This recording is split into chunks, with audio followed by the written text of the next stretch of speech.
Um, I guess before every kind of busking performance, there is slight anxiety, just to, just in case someone doesn't like what you're doing, or isn't really appreciating what you're presenting, and they might have a go at you, or there is that to combat, but often enough that doesn't happen.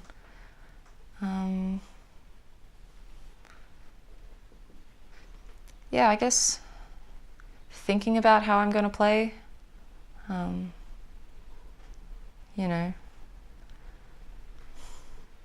yeah, like how I want to solo, or what do I want to sort of speak with my trumpet, with my soloing. If I want it to be tender and soft, or if I want it to be, brassy and loud and energetic.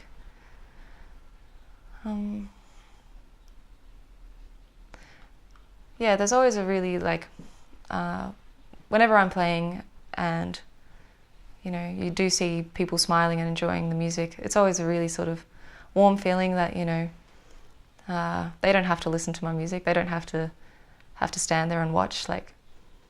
No one's stopping them. No one's making them. So it's really nice that people are, at their own will, taking the time to hear your work and hear your craft. And that's always gives you the best feeling, even if it's not really receiving any money, but it's just knowing that people enjoy what you've worked so hard on. So, yeah.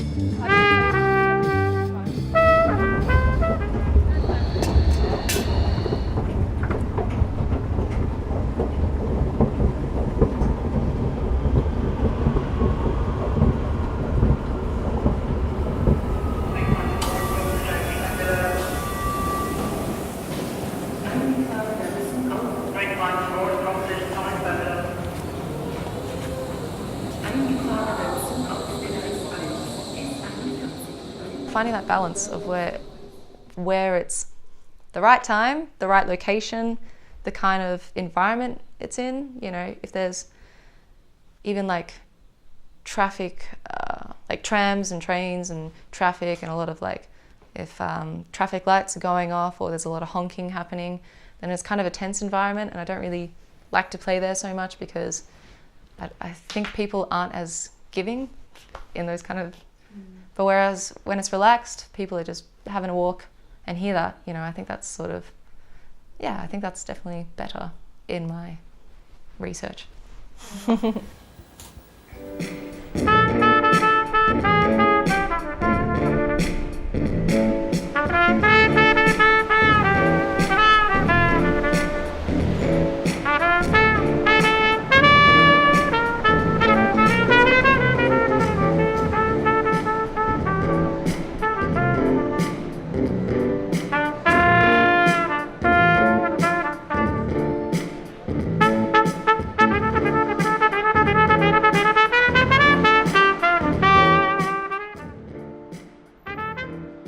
Over the years of busking, I have sort of figured out there is a little bit of a psychological element to it, where you figure out what works best and what doesn't work so well.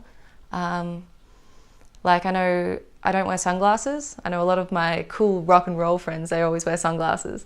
But I really don't like it, because it means that if somebody's watching you and you can tell they're enjoying it, and then you make eye contact with them, just thanks for listening. I mean, I can't really speak because I've got a trumpet on my face. But yeah, making eye contact, I always really, really think is important.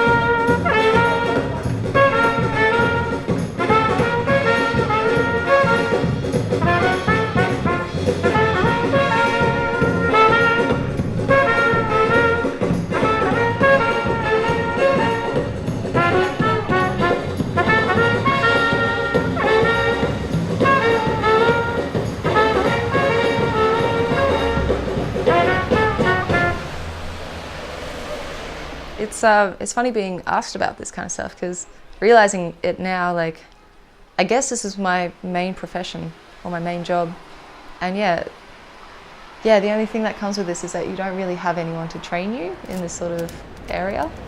You've only got to find out for yourself, like what works, what doesn't work, where's good, what to wear, all that sort of stuff. And it's taken me years and years to do. And even now, like, I'm still having great days and I'm still having terrible days. But I guess the hardest thing also is to have a terrible day and then wake up the next day and be like, oh, I gotta do it again. And then having absolute no motivation, and then you go, and then it can be really, really good, you know? It's just so unpredictable. It's a terribly unpredictable job.